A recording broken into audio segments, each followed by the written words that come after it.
सफेद राजहंस। बहुत समय पहले की बात है। चंपकपुर नाम का एक गांव था। उस गांव के सभी लोग बहुत मेहनती थे। उसी गांव में धन्ना सेठ नाम का एक बहुत अमीर किसान रहता था, पर वह बहुत आलसी था। वह न अपने खेत खलिहान देखने जाता और न ही अपने गाय भैंसों की खोज खबर रखता था। वह अपने घर के सामानों की भी देखभाल नहीं करता था। वह सब काम नौकरों के भरोसे छोड़ देता था। उसके आलस और कुप्रबंध से उसके घर की व्यवस्था बिगड़ गई। उसके खेतों में हानि होने लगी। गायों के दूध और घी से भी उसे कोई अच्छा फायदा नहीं होता था।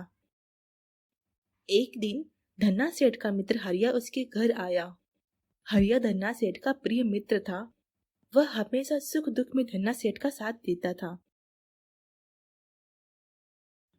हरिया ने धन्ना सेठ के घर का ऐसा हाल देखा। उसे अपने प्रिय मित्र का ऐसा बुरा हाल देखकर बिल्कुल अच्छा नहीं लगा। उसने धन्ना सेठ को समझाने की बहुत कोशिश की, पर वह न सुधरा। उसने यह समझ लिया कि समझाने से आलसी धन्ना सेठ अपना स्वभाव नहीं छोड़ेगा। इसलिए हरिया ने अपने मित्र धन्ना सेठ की भलाई करने के लिए उससे कहा, मित्र, तुम्हारी विपत्ति देख के मुझे बड़ा दुख हो रहा है। तुम्हारी दरिद्रता को दूर करने का एक सरल उपाय मैं जानता हूँ। धन्ना सेठ ने कहा, कृपा करके वह उपाय तुम मुझे बता दो, मैं अवश्य करूँगा।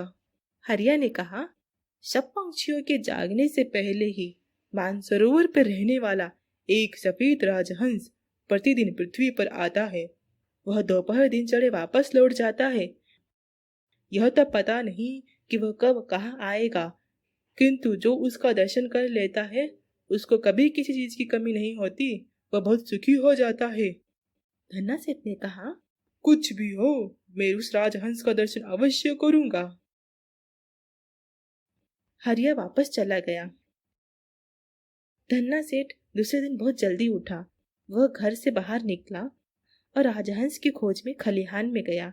वहां उसने देखा कि एक आदमी उसके ढेर से गेहूं अपने ढेर में डाल रहा है।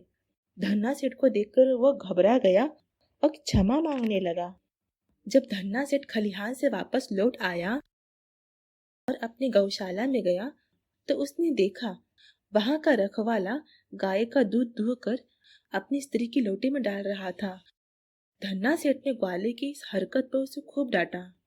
दोपहर के समय धन्ना सेठ घर से जलपान करके फिर से राजहंस की खोज में निकला और वह खेत पर गया तो उसने देखा कि खेत पर अब तक मजदूर आए ही नहीं थे। वो वहां रुक गया। जब मजदूर आए तो उन्हें देर से आने के लिए खूब डांटा। इस प्रकार वह जहां जाता वहां उसकी कोई ना कोई नुकसान होना रुक गया। सफेद राजहंस की खोज में अब धन्ना सेठ प्रतिदिन सुबह जल्दी उठने और घूमने लगा। अब उसके नौकर ठीक से काम करने लगे। उसके यहाँ चोरी होना बंद हो गई। वह पहले बहुत बीमार रहता था, अब उसका स्वास्थ्य भी ठीक हो गया।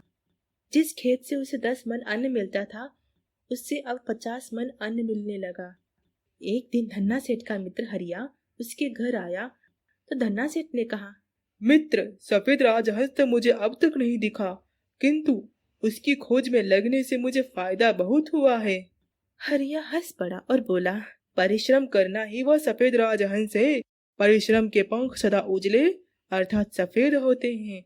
जो परिश्रम ना करके अपना काम नौकरों पे छोड़ देता है वह नुकसान ही उठाता है, और जो खुद मेहनत करता है और जो खुद नौकरों और अपने काम की देखभाल करता है वह संपत्ति और सम्मान पाता है और सदा सुखी रहता है। हरिया की कही हुई बातें धन्ना सेठ को समझ आ गई। सीख, हर इंसान को अपना काम खुद करना चाहिए और कभी कामचोरी नहीं करनी चाहिए।